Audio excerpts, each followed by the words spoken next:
Going on, ladies and gentlemen? It is your boy Sean Spencer, one half of that dynamic duo that is Let's Talk Football. And ladies and gentlemen, it is Wednesday. Happy Hump Day! And it's one day before the NFL draft. And you see who I'm with. This guy from steamy South Carolina, Dub K himself, Will Kramer. What up, Will? What's going on, man? It's almost here. We've been waiting all off season. It's finally almost here. Let's go. The draft is upon us. 1 day away. Less than 24 hours. In fact, in less than 24 hours, the first couple picks will be had. We're pretty sure, I'll be eating wings. Yes. And watching the draft. Absolutely. I think I might be here. I think I might be at work, but I will be watching, getting down, hopping on a show or two, talking football. And look, like Will alluded to, we're excited. This is phenomenal for those of us that get into these mock drafts, which, Will, I told you, normally I do them like fantasy football, those drafts, those mocks. I do them like 5, 6, 7 in a row. I'm loving it. And I hadn't done it at all this year, not once. And then I was like, you know what? The draft is coming up. Let me just dive into one. And it's just like those Lay's potato chips, whatever. You can never have just one. It's just you going. It's crazy, Will. I know you get into them. How are you doing? I've done really well, just like you, where I haven't done a bunch. I did some a couple days ago, sent to you and Nick to just kind of see, and they are addicting. But I think what I finally learned after all these years is, there's so many different sites that have different big boards, and so it's like I don't try and get too wrapped up in them, because what the journalists think is not what the scouts think in the teams. Exactly. And so it's like I just remember a few years ago just freaking out when certain players would go early or go late. I mean, well, he was never supposed to go this early in the mocks. Right. I can't believe they picked him. And then it's like, slow down. Let it be.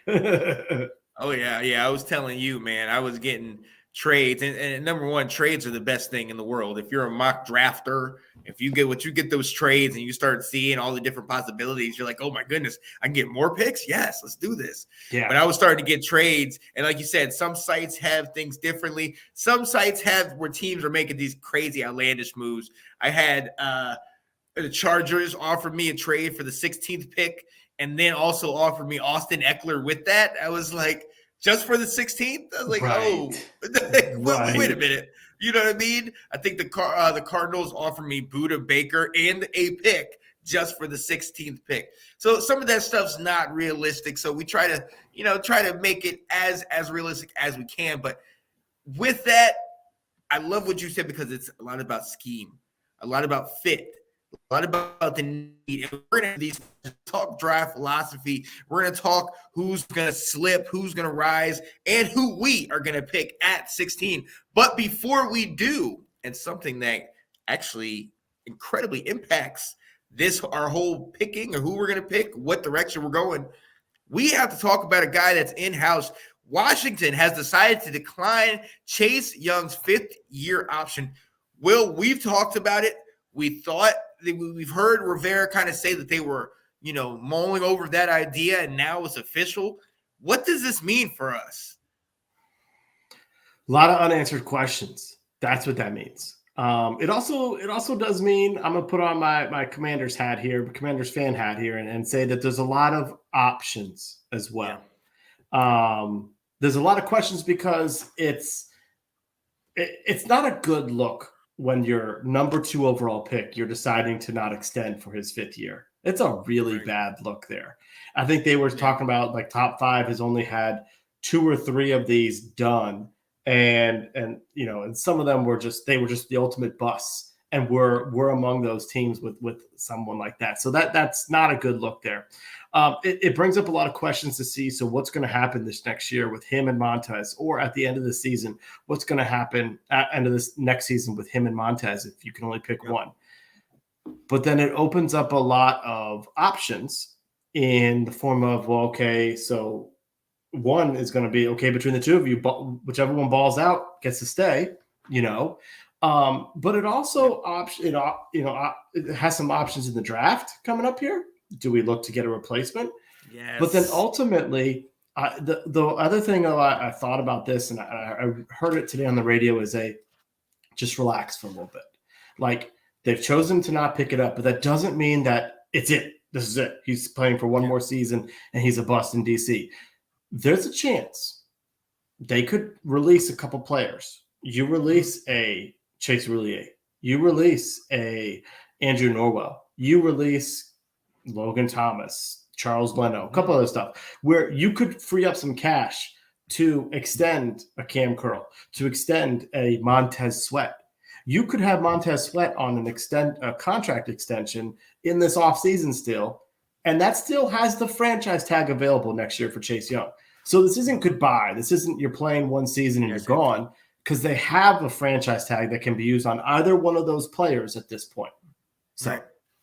Right. And look, he's in that category now. But like you said before, it honestly makes you think now, the whole draft and mock draft process and going through all this, D-line has been the least of your concerns, honestly. We got Jonathan Allen and Deron Payne locked up. And then obviously Chase and Montez, you want to hope they'll get locked up, but you still feel secure, at least for this year. But now it makes you look, when you're looking long-term, like, well, do I need to get an edge rusher? Do I need to look at somebody, even if it's not for a starting edge rusher? Maybe I need to get a backup that maybe is going to give a little bit more attention, because we don't know if one of these two guys is not going to be there anymore. Absolutely. Yeah, because I believe, if I heard correctly today, credit goes to Ben Standig. He was saying that wouldn't mean all of our defensive ends are free agents next year. Like, you're talking even about Casey Toohill, and some Efe Obata was a rotational piece that signed back for 1 year. So we would have a whole lot of pieces that need to be replaced in there.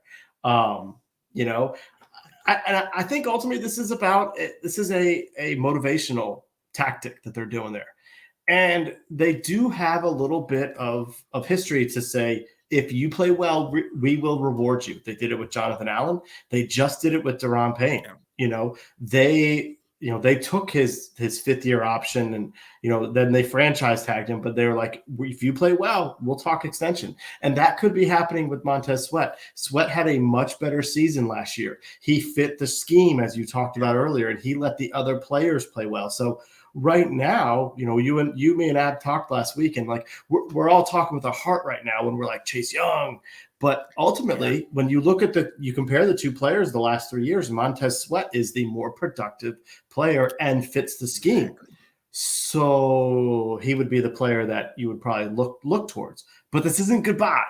I don't like it. Let me first off by saying I'm not a fan of it, but I get it. They basically have said they don't want to commit $17 million in 2024 to a guy whose production the last 2 years has not warranted $17 million a year. Yeah, absolutely. And when Chase came in, in 2020, correct? Mm-hmm. And he was Rivera's pick, right? He was. Yeah. And I'm about to say, because that's one of those things that you also have to factor in, is that it's no mystery that Rivera's on the hot seat. He might not get a full 17 games this year, so he's got to do whatever he can to succeed. If that means lighting a fire under somebody, yes, you have to do that. You know what I mean? So it's going to be interesting to see, and hopefully Chase gets it. Like, hey, pay attention. And maybe, in a lot of these mocks, you get later in the draft, and a lot of their positions might be filled. Those edge rushers, they're still valuable edge rushers later in the draft. So it might not be a bad idea to kind of think for the future, because that's what we have been doing. So it's going to be interesting. Right. It still stinks, but yeah. Go ahead. Yeah, like you said, Chase was given a message. If you want to get paid, you're going to have to play well this year, whether it's by Washington or somebody else. Because if you had kept him on the 5th-year option, he could have had a beginning of 2021 like he did, where he really wasn't fitting the scheme, playing within the scheme. Mm-hmm. And then, hey, and like you said, like let's let him get a full 17 games and see if he does kind of conforms like Montez. Because like you said, you hate to put it at who's what's the priority, but right now the priority is somebody that's going to do what we need him to do. Because as we've seen, that's what's helping our defense right now. So, and I think this leads us right into our next point, which is what's your draft philosophy? And going before today, it was O-line, it was cornerback, secondary, it was linebacker, it was tight end. Yes, definitely, maybe. But with this, Will, and I'm going to bring this to you with this news. Is edge a must? Is it edge rusher or even potential just any member of the D line, maybe the best available? Is that something that we need to seriously consider? I think so. I'm going to preface this or say it just like I did last year with running back. It's not going to be a position that you or me probably think we need to go after. But when we draft a Brian Robinson in the third round, when there's other needs, we don't need to blow up as in like, what are we doing? Because it may be this is what the team wants. This is what they're looking at. So like you're saying, they may look to say, that we need to get someone else in there, not just because one of these two bookends is leaving, but because we have to fill depth positions on players that have expiring contracts. And if you can get a guy who in your system for a year learning, obviously he's better set up for when the time comes to really needing to play him. I think this it kind of goes back to the conversation we've been having earlier this week offline is where do you value picks, and does percentage of snaps matter? When it comes to the 16th pick, when it comes to the second round pick, for the third round pick, if you were to say, yes, we need to find a replacement, and Ab was so right last week when he's like, you can't keep all four. And realistically, if they did, they're going to really have to find other ways to squeeze cash. Sam Howell, being successful is among that. If you want Chase and Montez, Sam Howell has to be a successful quarterback to have that small cap space, that type of stuff. If they can squeeze out, money in other positions.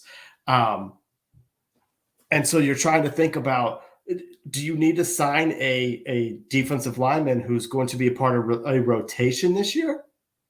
Or is it better to sign somebody who's going to start at cornerback, at offensive line? Where do you need to prioritize based on how many snaps is that person gonna play for you? Go ahead, I'll let you take over. Well, no, and that's, I think, is becoming more important because the common thought or the common theme is take the best available player at said position. But I think, and I'm going to steal one of the guys that's watching, somebody, and Nell always talks about our identity. I think we do need to make specific moves. We don't need to just get the best guy. And one of the guys I'll mention is at tight end, be it Michael Mayer. And one of the things I like is not only can he stretch the defense, but he also has the ability to play on the line. He also has the ability to work in the scheme and do what's necessary for us.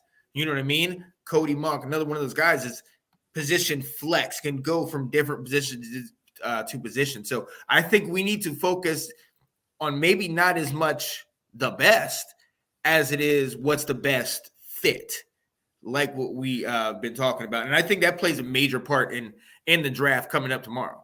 I certainly agree with that. Well, that's where the hardest thing we're talking about right now is if you were to look at what we did in free agency, where do we have a hole at starter? It's along the okay. Do you want to spend a 16th overall pick on a guard? Right. Right. But if you were to get a rotational piece, like look at what we did last year with Fedarian Mathis. We drafted this guy in the second round, higher than what most people thought, most of the scouts thought he was going to go. And he ended up getting hurt, so that's part of the problem. But he was going to be a part of a rotational piece to allow, if Deron Payne left, you had his replacement. Right. Well, we signed Deron Payne. So now we used a second round pick on a guy who's not going to play maybe 50, 60%, not even 50% of the snaps in a game. And we used a second round pick on him. Where else could we have used? Did we have a position of need that would have seen the field more? So I think that's where it's also kind of like you want to build for the future, or do you need to do what just the Pittsburgh Steelers do? When their stud linebacker leaves and signs somewhere else, guess what? Their first or second round pick replaces said stud linebacker, and they don't wait ahead. They replace when they need to. Like, is that the philosophy where it's like you can look ahead and go, Lucas Van Ness, could be somebody, Right. or drafting someone to take over for these guys in the offensive line makes sense financially and from a roster construction wise. But is it more like we can kick that can down the road until we need to? Right. Right. And I don't think there's a right or wrong answer either. No, right, right. And see, the other thing that helps is the depth at a lot of these positions. Obviously, we know the O line is very deep. The cornerback is very deep. So that will give you the opportunity to potentially take a chance, maybe at a different spot, if you feel like you can get back in there, or if there's somebody else that you feel like might fall to you, which is another thing we'll talk about, who's slipping and who's going higher and whatnot like that. So, no, I think that's a great point. I think that's a great point, man. So, you want to move down to who's going to slip? Yeah. Let's get into it. Because I want to know your opinion. Who you think is potentially slipping lower down? Some of the people that I've seen have slipped, especially in those mock drafts. Yeah. One of the ones who's tuning in might not like this. I'm seeing the quarterbacks. We really don't know what's going to happen with this. It seems pretty solid that Bryce Young's going to go number 1 to Carolina, but after that, it's kind of a crapshoot. At one point there was this assumption that the Texans were going to pick a quarterback, and now it's starting to think like they may go edge rusher at number 2. And what does that change? And is there, if Anthony Richardson or Will Levis falls, especially if they fall out of the top 10, that can change everything that happens before us, and it could be something like what if Devin Witherspoon or Christian Gonzalez do slide back to us, right. Because these other teams go out and pick other players. What if Jalen Carter does not go in the top 5 like he should? Does that, it just, it's going to force other players to fall back down the board. And I think that could really, impact who we have available. The other one, and I would love this, is there's always been this assumption that the Northwestern tackle, Skoronski, was going to be the first or second tackle. Well, they're starting to hear some buzz about that. Maybe he's got shorter arms. Maybe he's got that Brandon Sheriff syndrome, where once you get him on the NFL level and they go, he's better to slide inside and put him at guard. If that becomes what more teams think, would he slide later and not go top 10, not go top 12? Could he potentially, when it comes to 16, be there because people have labeled him a guard instead of tackle? Yeah. What are you hearing? No. So that I've heard him a lot dropping down. I've seen some as much like Miles Murphy dropping down, which begs the question that we were asking before about, if that guy drops, you have an edge that's that talented. Do you go after somebody like that? I have seen right around our area with the Broderick Jones, the Mayor, all those guys, but I've seen guys that have dropped out of that high spot that they once had. Brian Brazee is one of those other guys. Now, we don't need a D tackle, but at the same time, you got a player like that with a potential opening on that D line. It's like, okay, well, let's see. But I love what you always have said about Lucas Van Ness. He has moved up. This is the opposite, and that would be something that I would love. But yeah, those quarterbacks, I have never been on board like everybody else about they're going to go 1, 2, 3, 4, and they potentially could do that.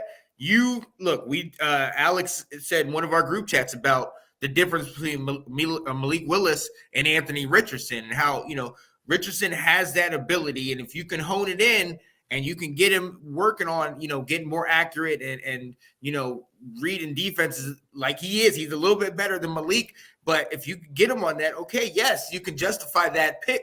But right now, I don't think he's up there. I don't think he is. And obviously, we've heard Will Levis potentially having, interview issues and, character issues and things like that. All this stuff tends to come out, but I've seen his name drop as well. So it makes you think. It makes you go back to what these teams value. What is it that these teams are really up after? You think, fine, yeah, most likely quarterback. But then you go Texans. They have another pick I believe they have that 2 and I think at 12. They could easily go Will Anderson Jr. and they can easily go and get another defensive player, another position, and not even go quarterback and wait for next year. You know what I mean? Yeah. Who has a Caleb Williams, potential Drake May, Sam Hartman. A lot of these quarterbacks that can also be franchise changers. So the quarterback is one of those positions that I'm definitely taking a look at. Skoronski, I've looked at. Who I would love to drop, maybe a Paris Johnson to us. That would be beautiful. Would you be willing to cut Charles Leno if Paris Johnson comes in? Yes. I was going to send you a picture. I had one where somebody offered me a trade. I'd laugh so hard at that. Get out of here. I was like, it's time. Get out. But hey, for the right trade and the right move, yes, you definitely have to do it. But it's going to be interesting to see. Jalen Carter is number one, I think, on everybody's big board. And it's interesting to see if the off-field issues and all these stuff surrounding him will drop him down. And then if by some stretch of the imagination, he comes down and gets dropped down to 16, do we just say, yes, take it? He's that guy. Or no, because we have that position set and locked up. Right. So, and I think that goes into that draft philosophy. Right. Is it the best player available, or is it what you need? Where are you building for? So, well, speaking of best player available, like you said, Jalen Carter's number one, and we don't know where he may actually go. But then right behind him, in most places, people think it's the running back from Texas, Bijan Robinson. Yeah. Where does he go? It's like people are like, well, the first team that they think has a hole at running back that could be intriguing are the Falcons at 8, but then it's like, are they really going to go there? But then it's like, well, what about the Eagles? They just let Miles Sanders leave. Would they get him at 10? There's a lot of buzz that Jerry likes him. Would Jerry trade up for him? So that's going to be kind of interesting because in the same stance, if he goes before 16, that's one more player that is falling backwards that could be available. Exactly. The other thing I think we're going to be able to watch to see what happens with 16 and whether we stay there or need to look elsewhere is the runs. We talk about this being an offensive lineman and a corner draft. What if we get a run on tackles and players like you said it offline here, like, hey, there's a lot of talk about this guy Harrison out of Oklahoma. What if the tackles teams realize, hey, if we don't get one of the top 4, there's a drop. So we need to go get one of the top 4, and they trade up or they just pick those guys. So then there's a run on tackles. That could mean some of these corners drop. Or if it's vice versa, if there's a run on corners and what we thought we knew would be Witherspoon and Gonzalez then also becomes Deonte Banks. It comes Joey Porter Jr. And by the time we're at 16, we're going, whoa, ho, ho. Some of these corners we thought we were going to get to choose from are gone. That obviously could drastically change whether we stay where we're at and say, okay, well, then we need to get this person. We need to get this guard because it answered my questions on who's the best player available for us. Or is it we get a chance to really, have someone slide to us, just like Jonathan Allen did in his draft. Exactly. He was a top 3 pick, and he went 16, 17, 18 to us. And see, I think that's the X factor. That's the unknown. It's the great unknown that we don't know who's going to drop. We don't know who we're going to have the opportunity to get. And we're kind of in that no man's land, which we've been in the last couple of years of 16, 17, 18, where it's, you don't want to move up, but at the same time, like last year, we moved back from 11 to 16 and was still able to get Jahan Dotson. But you don't want to move back. Moving back is a little bit more reasonable, but moving up, you really don't want to do. So you're really kind of just hoping somebody falls into your lap. Mm-hmm. And that's kind of, it's going to be interesting to see. I'm just so eager to see who is not getting picked up, who's dropping and who's consent. You keep having the camera on them. And it's like, oh, they're still there. They're not getting picked up. Right. And who's the Aaron Rodgers, if you will, of this that drop. Yeah. Like, oh snap, we have the chance to get him. Look, let's go right in on it and let's see some of those options.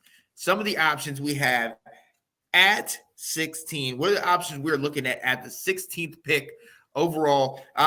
So I'm gonna give people a brief little overview. First, we have desired needs as far as position. Obviously, O-line. We're in need of tackle. We're in need of guard. Potentially center. I know they were saying Gates most likely is or Rivera alluded to him potentially being the starter, but we still need something in that for depth. Corner, secondary, definitely need a potential safety, potential cornerback. We need, if at the very least, some guy to come in here and be insurance for Benjamin St. Juste, just in case, he's had his injury issues. And then also the need that we've been needing for the last several years, linebacker. Definitely need to go ahead and pick up linebacker.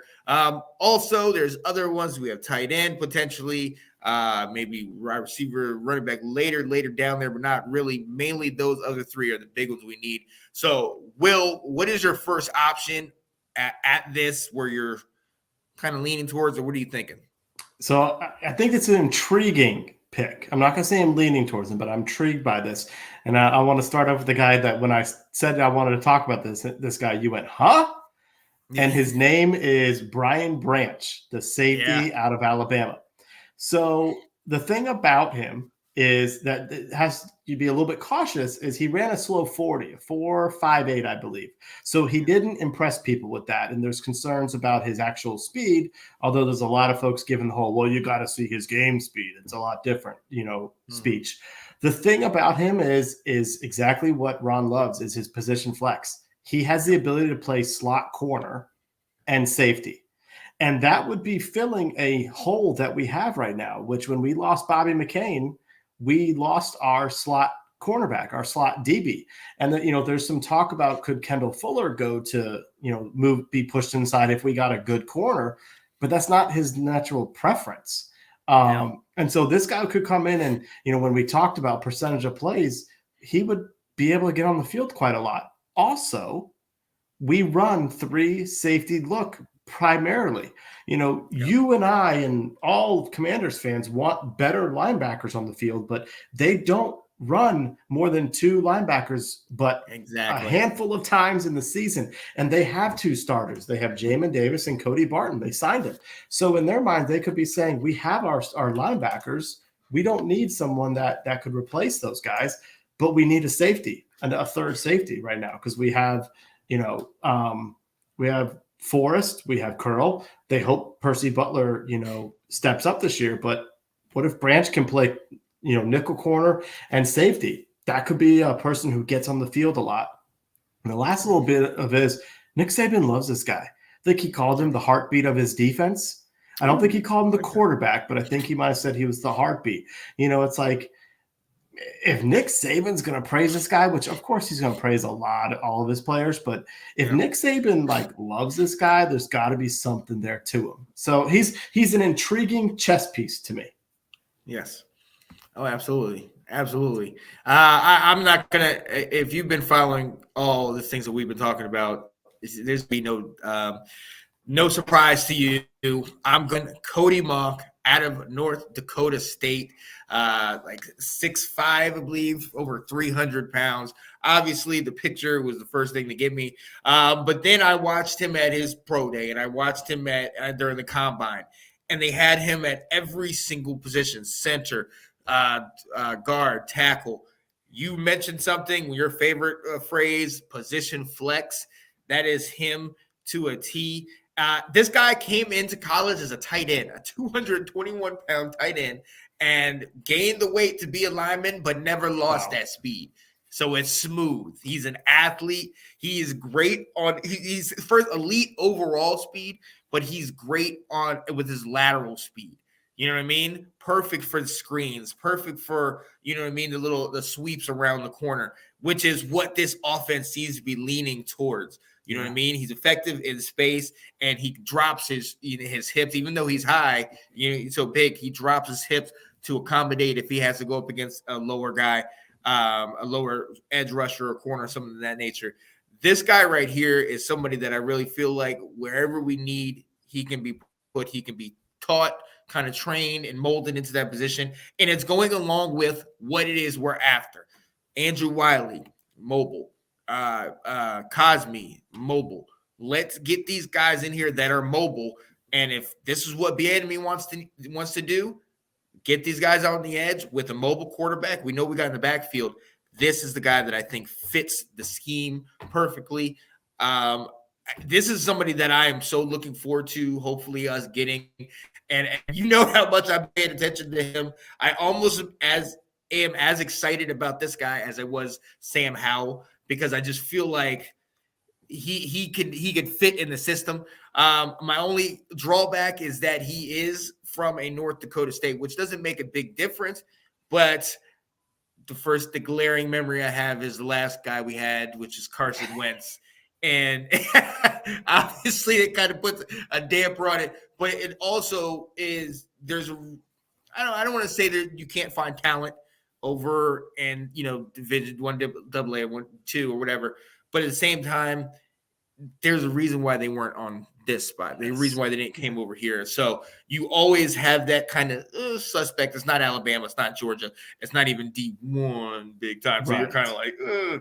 But at the same time, everything else shouts go with this guy. So that's where I'm at. That's where I'm thinking. Yeah, no, I like that. I mean, and I think the position flexibility is certainly something with it. And yeah, no, I mean, you've loved it from the beginning. So I like that you stuck with your guns there. So I'm going to stay on the offensive line too.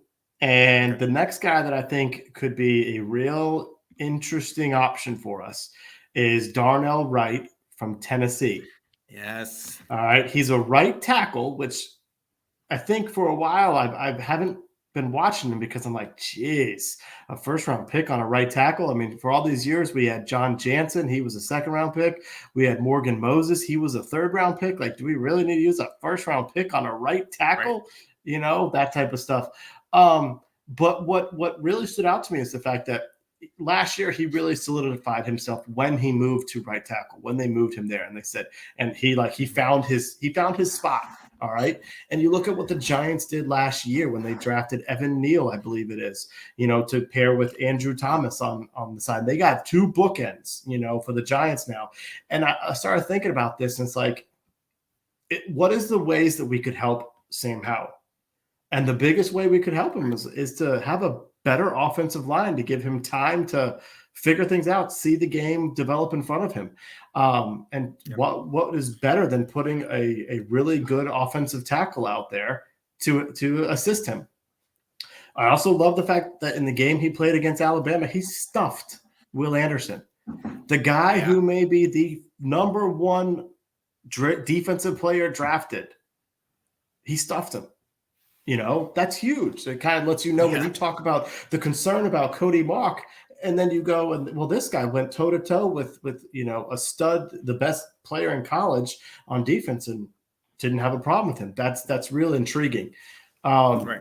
And I certainly think if you draft him, our offensive line is better, and we've solidified the offensive line, which is what our number one goal of the offseason was. My only concern is what kind of message are you sending to Andrew Wiley that you brought in, right? That you're already saying, like, unless he knows, hey, we don't know your position yet based on the draft, but we know you're going to be starting somewhere, so that's why I'm kind of like, we don't know those conversations, but it's like, oh, well, we brought in someone to be a right tackle, and now we're moving him to guard. Okay. Right. All right. So that would be my only like hesitancy, but I think ultimately you draft him, you have a starter, and you've improved a big weakness that we had last year, which was offensive line. Yeah, absolutely. And I'm going to stay in the same spot. And you're giving me a hard time about this, but I'm going to stick to my guns about this. I am going with the 16th on one of the options, and this is just an option, is Michael Mayer. He is by far the best tight end in this class, baby Gronk, as they call him. But one of the things that I think is going to be key with him is not only his ability to take top off the defense and do it, not like Cole Turner and how that didn't pan out. But one of the things about this guy is that he's physical. He's already 6'5", 250. You know what I mean? He's a bigger guy, so he can get off of the line. He's got those younger legs, able to get physical, but he's able to do it in a way where he can sit here and break off and get into that route quickly. And that's something that's huge. He's one of the best blocking tight ends in this year's class. And that's what I think gets underlooked and underappreciated because of the fact that we all know his threat in the passing game. You know, I think this is one of those guys that is worth that pick. He's worth that higher pick because of the ability to block, but also the ability to take over a ball game. I do think this guy is baby Gronk. I watched him work all the North Carolina linebackers and corners in that game where they beat us. They hadn't won a game up to that point, and I watched him just single-handedly take our defense apart. So I honestly think I would love for us to move back and then have this guy available and get him. Okay. But if he's at 16, which I've seen him drop in a couple mock drafts, I'm sorry. I think I would bite the bullet. And the reason being is I know at corner that's deep, and I know at corner and safety that's deep, and I know at O-line that's deep. I feel confident in being able to get a good O-lineman, good center, good secondary piece in with the second pick, or even coming back, trading back up to get that. But I think Michael Mayer is one of those pieces where, as I said earlier, that I'm not into picking the best player available at this position. I really honestly think he is one of those guys that you got to take a chance on. And for a while, I was battling back and forth, but as I consistently watched him and what he has the ability to do, you mentioned it. We got to do things that are going to help Sam Howell. Let's give him the best available weapons that we can. And I think he's one of those guys that can do that. So there's my case.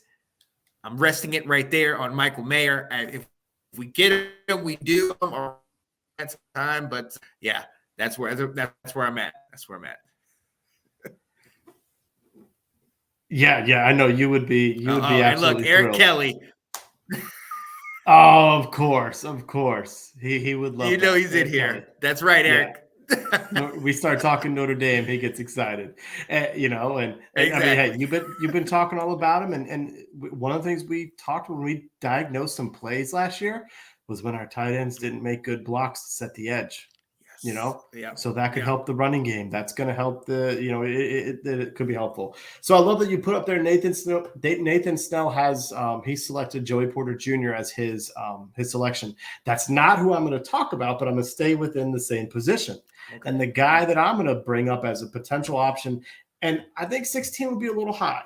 So I think the only way we could get him at 16 is if there's a run before us and we basically panic and say, oh, okay, well, we need to get this. Or if we are able to trade back into the 20s, I still think he'd be there. And honestly, I would love it if he's there in the second round. That would even make me even more happy if this guy is our second round pick. And that's Emmanuel Forbes, the cornerback from Mississippi State. Okay. So the good about him, let's go over that first. He ran a 4.35 40, so he's blazing fast. Okay, he's 6'1". Will I like my tall corners? Okay. Yep. Let's talk about the really concerned about him. He right now dripping wet is about 166, 168 pounds. Okay, that's concerning. That's very concerning. But now I'm going to go back to the good about him. In last year, he had 6 interceptions and 11 passes defensed, which we talked about this last week. He puts his hands on the ball. He's not just giving good coverage. He puts his hands on the ball. And in 2020, he had 5 interceptions. So it wasn't just his final season in college. He played well. He came out and in the beginning and was like that. Part of that with his interceptions, there were a few times that he said, there were a couple tips and whatnot, but he also said, we watched film. As soon as I saw the receiver do this on his break, I knew what was happening, and I jumped the route. So Yep. he's a smart player out there. Oh, yeah. And I'm going to give Fred Smoot some a shout out to him. Fred Smoot said, Oh. the Washington franchise has done pretty good when they've drafted Mississippi State Bulldog defensive players. He said, between myself and Of Montez, he course. said, we haven't let you down. So what makes you think a third Oh. one will? Oh, of And course. I think, honestly, and Smoot talks about the fact he's like, okay, so you got this defensive line that puts pressure on. What are we missing right now from our corners? It's a ball hawker. It's a guy who makes turnovers. Look at that Yep. Dallas game when Kendall Fuller had a pick six. Look at the game against the Texans where Kendall Fuller out because of a pick six. If you get a guy who can do that, who can flip the field, it's going to make life a lot easier on that offense, Absolutely. a lot easier on Sam Howell. And so that's what has me interested in him. Nathan asked that high. Like I said, I would be shocked if he goes at 16, but he could be if we trade back a little bit, or, ultimately if he's in the second round, I think that's a great pick. But potentially, a trade back if he's going to be a first rounder. And the other guy would be, Cam Smith, South Carolina, Westwood High School, right there, right across the street from me, just because he's his own corner as well. But I'm starting to fall for Forbes a little bit here. Yeah. Oh yeah. I know you liked, I sent you a bunch of my mock drafts. I definitely gave you your Forbes on here, had a soft spot for him and kept coming up. I was like, Will would love this guy. But honestly, to kind of go with what you kind of alluded to, what you were kind of talking about, with my third, I like you said, you mentioned it a week ago. Is there somebody that is that valuable at 16 to you? I love Cody Mock, you know what I mean, and I love Michael Mayer and things like that. But realistically, I've seen them later. You know what I mean? Maybe Mayer, I've seen him around our spot, but I've seen Cody Mock later in the draft. I've seen different linemen later. What I really want to do, I want to trade back. To be quite honest with you, there's nobody in there that really grabs my attention. Like, I got to get this guy without a shadow of a doubt. Even for all my love for both Mock and Mayer, I don't want. If I miss them, it's not the end of the world. You know what I mean? And especially since all these mock drafts we've been doing and seeing the compensation you start getting back, you're like, oh wow, I got 3 picks for what? Right. What? Now obviously we don't know if that would actually happen. But I honestly think if we were to trade back, potentially in the first round or in the second, and get extra picks with that, I look at our trade that we made at the beginning of last year. We were at 11. We traded back with the Saints. We got another pick, if I'm not mistaken, like in the third. I think so. And I think it was Brian Robinson. Right. And that, obviously, we've seen how much of an impact that made. You know what I mean? So for me, I value the more picks. What Chicago has been doing, getting a lot more picks in the draft. That's what I value. I want more picks that are going to help me out later on down the draft, because I feel like depth is one of our issues that we need to hit head on. So we need more guys, and the cheaper we can get these guys, the better. Not to be that way, but at the same time, yes, we need to. This is the business, and already see what we'll pay to get these guys on cheap. You know what I mean? Yeah. So and moving back, I'm thinking of Harrison. Like I told you, I've seen him. I've seen Banks, your guy from Maryland, around our area, but I've also seen him back a little further. I would love to do that if we were to move back a couple spots. So there's definitely spots I'd be looking at. But my third, I want to trade back, and I just want to see what we can get and see and see what has happened thus far. Because who knows, there might be guys that we don't even need to worry about. We can trade back and get picks and still get a very quality contributor for the team. So that's where I'm at. You're 100% right. I even was listening to something, and I'm kind of like talking about, like, what are you expecting to get with these picks? Nathan's asking. The 16th is, you just said Deonte Banks, and this someone was saying is, you know what, the media mocks are putting him higher than teams are, from what I'm hearing. Yeah. And so there could be guys that we're seeing when we do mock drafts, or we're seeing, media guys do their mock drafts, where it's like you're valuing him at around the mid-teens, but if the league's valuing him later, there may be a chance to, trade back and get him. And that could be something. And I think to answer Nathan's question about what are we expecting to get, at 16, I think is the idea that can you get an extra third? If a team will come in to swap first and give you a third, maybe give you a third and a fifth, swap and give you another fourth, depending on how far you'd have to drop with them. Even if it's only a 2 spots, but that allows them to leapfrog someone in their division or someone they think is going after, someone that they would like. It just gives you stockpiling picks is never a bad thing. Like you were saying, it's always a good thing. Oh yeah, absolutely. I mean, you got so many different guys that you can go out there and pick up. Obviously, I was talking about Harrison. Was it out of Maryland? Who's that tackle? Jalen Duncan Johnson. Jalen Duncan. Yeah, that you can get him later on down there in the draft. There's a run of running backs later in the draft, and obviously, maybe even linebackers. There's a lot of different pieces that you can get later. And then it also has to do with the fact that after a certain pick, if the draft goes the way that we think, there's nobody in that little 15 to 30 that frame that I'm really like, I have to have that guy. I have to get him.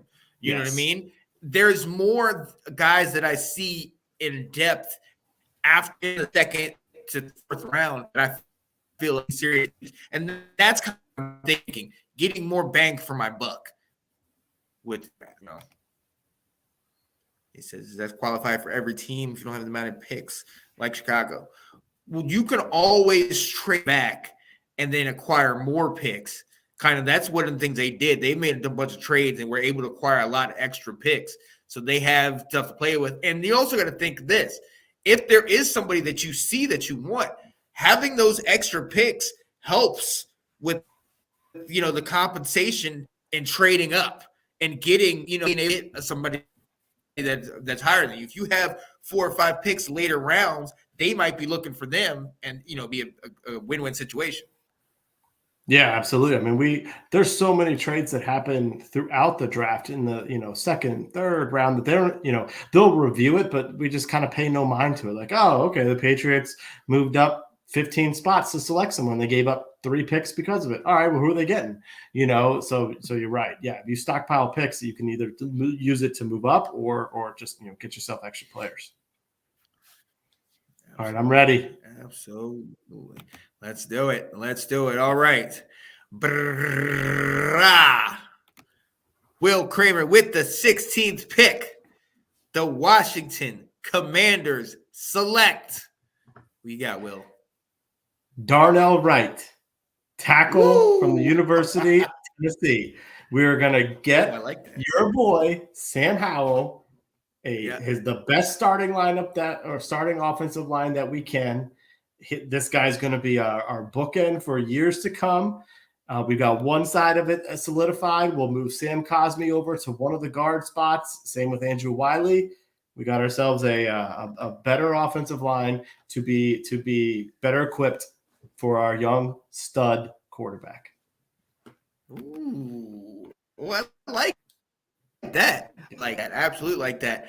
I am 16th pick, the Washington. I think what we're going to do, honestly, is trade back.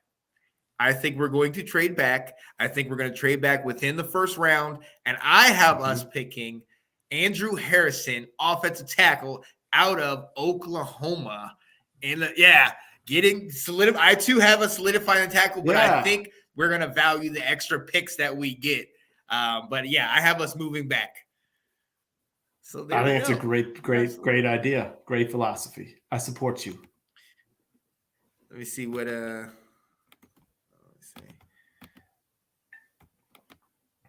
we go. Eric said, not sure of Commanders wide receiver situation, but Smith and Jigba is dropping.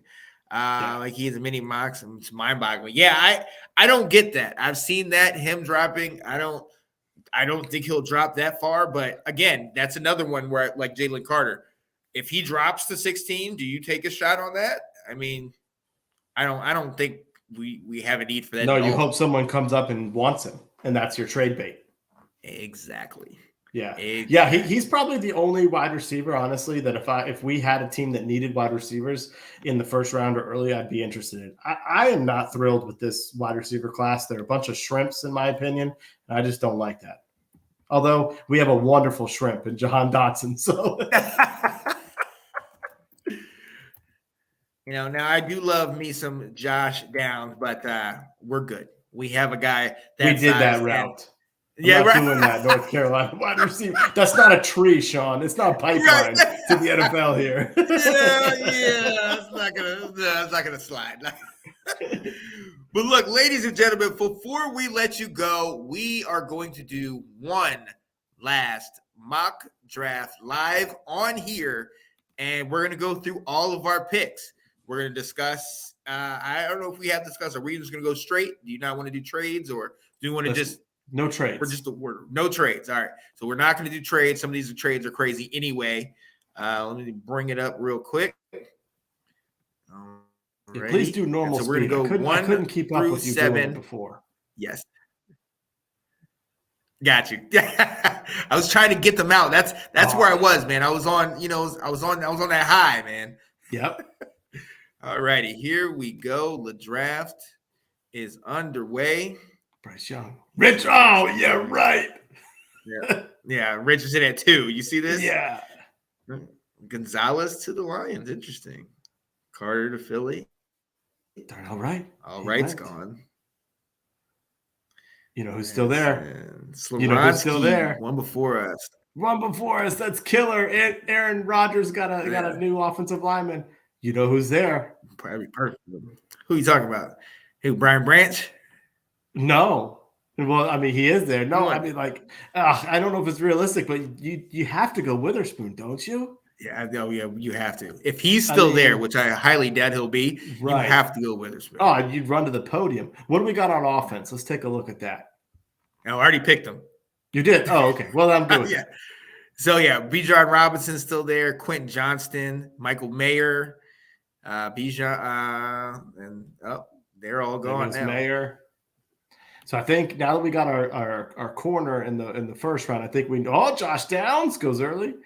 I think we need to go. We need to solidify this offensive line. Okay. Cyrus Torrance goes. Tippmann went. Michael Schmitz. The big nasties they're flying off the board. They are. Yeah, they are. That. All right. So we got linebacker. Who we got here? So there's top Darnell guys, Washington, Trent Simpson. Yeah, Washington Hooker. Yeah. Jack Campbell's available. Okay. Drew Sanders. Let's go. Let me see. You got Veely. Oh yeah. Okay. He's the top offensive lineman. He's a little flex. Cody Mock. At 60. How we feeling? What are you thinking? I think we go position flex with Cody Mock because we're not. I'm worried about. I'm really worried about Nick Gates as my starting center. Cody Mock can come in. Yes. So unless we get a chance, I got another center for us, but we'll go Cody Mock starting left guard. I like it. All right. Washington's off. DJ Turner is up. Oh, Clark Phillips went to the Giants. Okay. Steve Avila, yeah. Keanu Benton, yeah. I picked Stevenson a lot in my mocks. There goes Drew Sanders. Yeah, to the Rams. I'm gonna trade with Martin. He's someone I actually think Jartavius Martin, someone we need to look at, like in our team. It wouldn't be surprising. Out of Illinois. Yeah. Feels like forever. This is the only part with not trading. Yeah. I don't know if we. Well, because this is a compensatory pick. This isn't even a regular third round. This is for losing Brandon Sheriff. Mitch Trubisky. But this is interesting. Getting Mitchell Trubisky could be our number 3. Right. We wouldn't need to draft Stetson Bennett later. All right, so we're on the clock. All right, so I'm going to do this for you. Let's go through tight ends. Let's see who's available. Alrighty. That's your position. Not familiar with these guys. I'm not. I actually don't know any of these names, Sean. None of these guys. None of Did Shoemaker gone. right.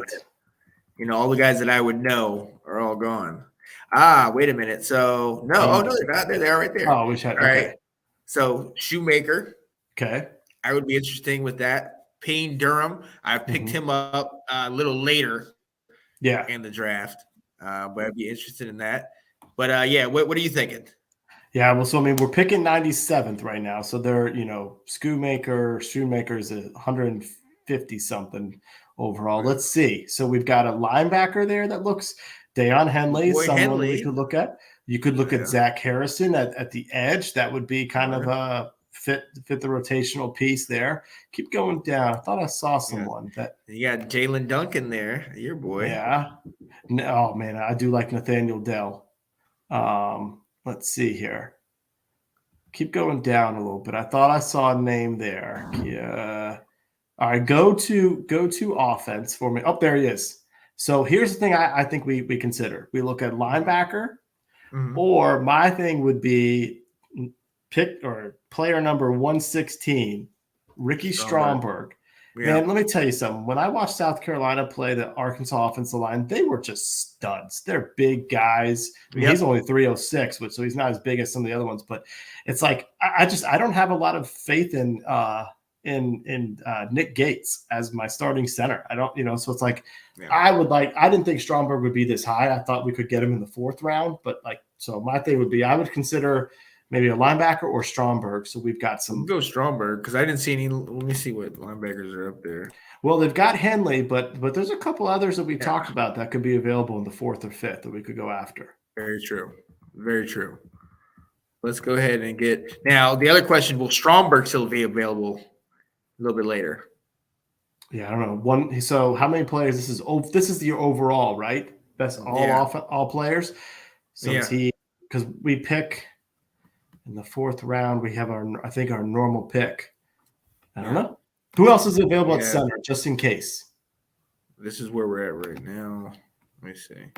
If we were to go linebacker, let's see. Because the other centers.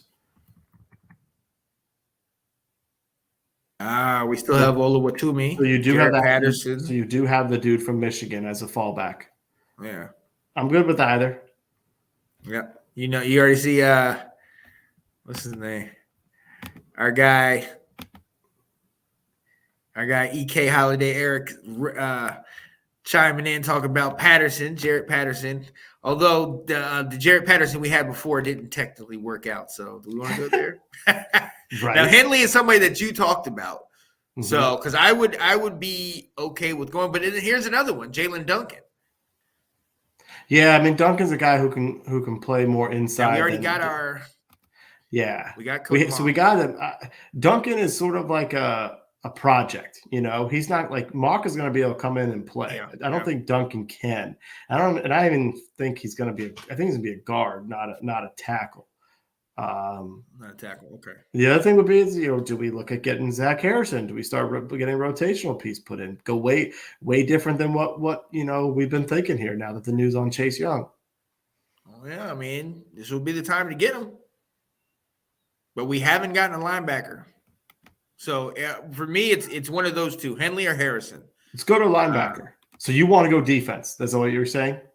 Yeah, for right now, just because I see us going line a little bit later.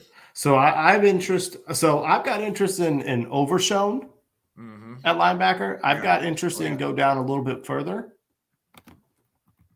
And Dorian Williams. So I'm good with going Harrison then. If we say we can get linebacker, soon. All right, let's do it. Let's go. All right. It's a different route than I've done. Oh man, we picked another Ohio State edge guy. The last guy was a bust for us. Nah. Tanner Key, Jalen Duncan went to the Cardinals. Henley went to the Patriots. We're coming soon. We're coming soon. Here Bingo, Dell. All righty. Ooh, Hampton went right before us. See, Stromberg is right there at 116. That'd be perfect. That could, yeah. Are you okay giving that? Oh, yeah. And then we could maybe look in the 5th round for your tight end. Oh yeah, I'm good with that. All right. All Real right. good. Sign See us up, that? Washington. You need Sean and I running your draft here. Let's see. Oh, Ford Wheaton. Right? Come on now. So we haven't gotten a linebacker yet, and we haven't gotten a tight end or a quarterback or running back. Right. Overshown has gone. Yeah. Oh, he has? Oh, no. He's been picked. Damn. We got there. Went the center. Oh, Luatimi just went off the board. Rock Jarrett. Raheem Jarrett. You got that Jordan Love, Rock Jarrett connection. All right. So we probably want to first look at who's available in linebackers. Let's see. So Cervici Dennis. Oh, I do like that running back from. I'm sorry, I interrupted you. Go ahead. No, yeah, it was it. No, Dennis is one of Narducci's boys, and he used to be defensive coordinator at when D'Antonio at Michigan State when all they had was defenses. Oh, okay. And so he was one of those type of linebackers. So he was good with that. What as far as linebacker, you got your boy Dorian Williams. Yep. That's the only guy I'm really seeing. I know you like Mr. Orgy. Yeah, Anthony Orgy out of Vanderbilt. Definitely like him, but he'll be a while. Bumper Pool. Okay. I mean, he played solid. Yeah, and then the thing we got to think about is, again, we're drafting. This is like a third or fourth linebacker for the team. Mm-hmm. So they don't value it as much. I do love Kenny McIntosh out of Georgia as a change of pace running back. That would be nice. But I honestly think that we also have. Wait, here's your boy right here, Tajay Spears. I know. What are your thoughts about Trey Dean out of Florida? I don't know a whole bunch about him. I haven't looked at a lot of the safeties. You like him? Not as fast, but very physical. Yeah. If there's somebody else we like better, I wouldn't hesitate to go the other direction. But Trey Dean is good in a pinch. Let's see who we have right now. We have Witherspoon. We have Monk. We have Edge. We have Harrison at the edge, and then we have Stromberg. Mm-hmm. So 2 offensive linemen. I think so. If we solidify linebacker as fans, we have solidified the holes that we've got. Right. But if we want to go a running back or quarterback, or if you're looking at, the safety, I don't have. I'm okay with many directions here. Okay. Yeah. Running. Unless you're 100% sold on McIntosh, I've seen running backs go later. I can wait on running back. Yeah. Trey Dean, I'm not sold on enough if there's somebody else that we can get better. So Dennis, I would go Dennis, to be honest with you, because I think we could take a chance on him. He's got good pedigree. One of the things that Narducci, the coach of the at Pittsburgh, does, and what D'Antonio was so good at, is you start getting those guys that are 2 stars and 3 stars coming in, but have that dog mentality. You know what I mean? That the guys that come in there and overachieve. And he's one of these guys that definitely played above his weight. So, I mean, at this point, it's almost a steal, in my opinion, to get him. So I say let's go there. Is his name Servassier? I think it is Servassier. Wow. That's normal right now. Go for it. Let's bring him on board. Let's go. Cool. Hey, based on needs, man, we're checking all the boxes here. Very true. Very true. So I like that. But again, no trades. Right, no trades, and we're going to get Tyson Badgett to come be our third string quarterback as an undrafted free agent. So, we're good. We're going to bring in the Shepherd boy. Goes Deuce Vaughn. Shoemaker goes to the Chiefs. We lost a tight end. I do like Michael Wilson. Yeah. DTR goes to the Raiders. No. Painter goes to the Tampa Bay. Aiden Connell, that's the guy you were going after. We're gonna have to take this run on quarterbacks and go get our guy, Mr. Accounting major. Damn, Jared Patterson's gone. Dorian Williams is gone. Dear goodness. Okay. I think Payne Durham's still there. Yeah. It might be. He made it. I know this He is made usually it where you've through been selecting barely. him. Yeah, Let's see. that's I think the place to go. You want to go check? Quarterback? I mean, I'm interested in quarterbacks. Let's just see. Ooh, your boy. Yeah, I have no interest in any of these quarterbacks right now. No, none of them. Go down. Is there anybody else? I mean, I think I have nothing. Look, Yeah, Centillo. I have no idea. Sean Clifford, like, come on. Yeah, I No, pass no, on quarterbacks. nah, there's nobody down here. Oh, Oh, Stetson. oh, there he is. Wow. He can be our He's seventh so round fun. pick. We're Yeah, good. he'll still be Go there. get Payne Durham. He'll be our seventh round pick. He'll definitely still be there. Now I can tell you this: in none of my mock drafts did I ever pick a tight end. That is my no position there. I picked wide receivers before I picked tight ends. Yep. I've seen Payne Durham is more of like a John Bates. He can block. Gotcha. You know, Yeah. he had like when he played with Aiden O'Connell, it was solid for it. Like he could catch out of the backfield, but he's more. We got a 6th round pick.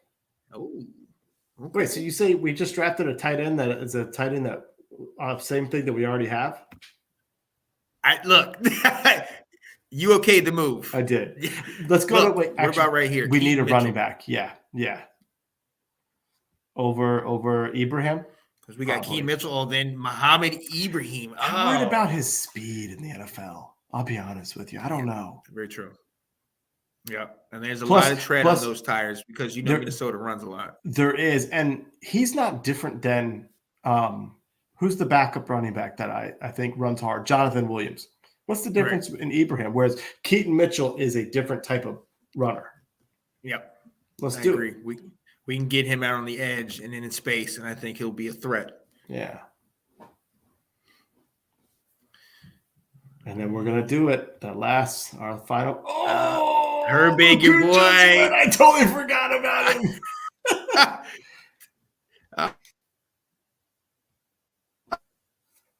Tennessee got him. Okay. McBride, Raiders. Here we go. Okay. All right. Bring him home. Bring old tax guy home. This one is for our guys, Colin and Anthony. Going all the way down here. Georgia boy. Pick him up, baby.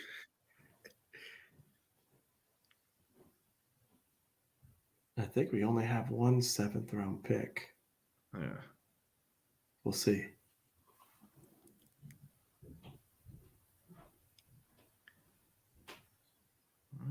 Henderson. Blake Cunningham. Yeah. Oh, wait.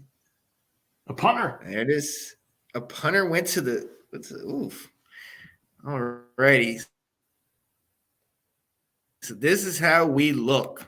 Devin Witherspoon, Cody Mauck at 2. I like that.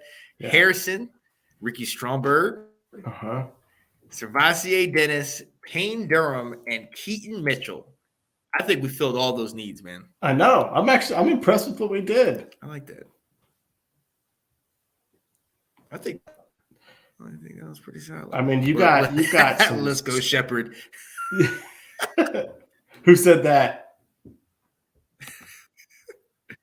Eric, gotcha. I'm on the full screen so I could see everything. But no, man, look, we got a couple starters in there. We've got some rotational pieces. We got a potential starting defensive end next year, depending on what happens.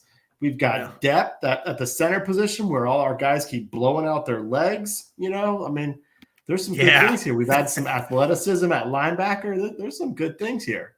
Mm-hmm. And we can really build on this. And like you said, we have starters. We got guys that are going to make an immediate impact. And that's something that I think to me is a successful draft. If we don't get all the big name players, I'm not concerned with that as much. As long as we got people that can make an immediate this ball the next day. So there you go. Ladies and gentlemen, that was our 2023. Yep. You good? Yeah, I'm back. Well, I was like, go ahead, I love what you said there about getting guys that are impactful. Like I'm kind of sick of us the last 2 years we've drafted safeties that in year one have not seen the field. and then play a lot in year 2. And so we just don't know much about them. And it's like, if your first 4, 5 picks can be players who are actively a part of your roster, that's the goal. Even if I don't know who they are, even if you give me the John Bates that I sit here and say, who in the world and why did we do that? But instead of Brevin Jordan, right. they might not have been wrong. Yes, absolutely. Yes. I was glad to be wrong on that one because I was shouting Brevin Jordan's praises. So, hey, and again, it has to talk about scheme fit, has to talk about how it works, contributions. But a lot of what you were saying to me also this week about the percentage of time that they play, the percentage of time that they get on the field and actually have the opportunity to contribute, that plays a major factor in it. You know what I mean? And a lot of it goes also back to like I know we're also doing our teams. It's great to get this top group that can come in here be an 80 or something. If you already have a guy that's junior, senior playing, that guy's the guy's gonna have to sit. You know what I mean? So what good is that? Because then if you have him sitting, he wants to play. So yeah, you're gonna want people in that can play right and make immediate impact. So that's where we're at, man. Yep, I agree. Yeah, buddy. Well, look, ladies and gentlemen, thank you so much for joining us. You know what this is. It's Washington Football Weekly. We are less than 24 hours before the NFL draft. If you're as excited, it's like because it's Christmas Eve. Christmas tomorrow. We get to see who gets picked, who goes where, how high we take a tight end. Sticking with that. Sticking with or if we trade back. So I'm so proud of you, Sean. I feel good. I try. You did great. Hey, look, you went I'm not gonna lie, Will. Yeah. Listen, I'm not gonna lie. I kind of feel good. I feel like I'm gonna do something respectable tomorrow. Yeah, no, I'm with you. I'm with you. And I think I love the fact when you said like there's really no one that I'm absolutely gung ho for. So we got a lot of options, and I think we can. We're gonna walk away with a player that's gonna help us, and there's not someone that I have to be sitting there going like we have to get this guy, and that's kind of nice. I'm relaxed.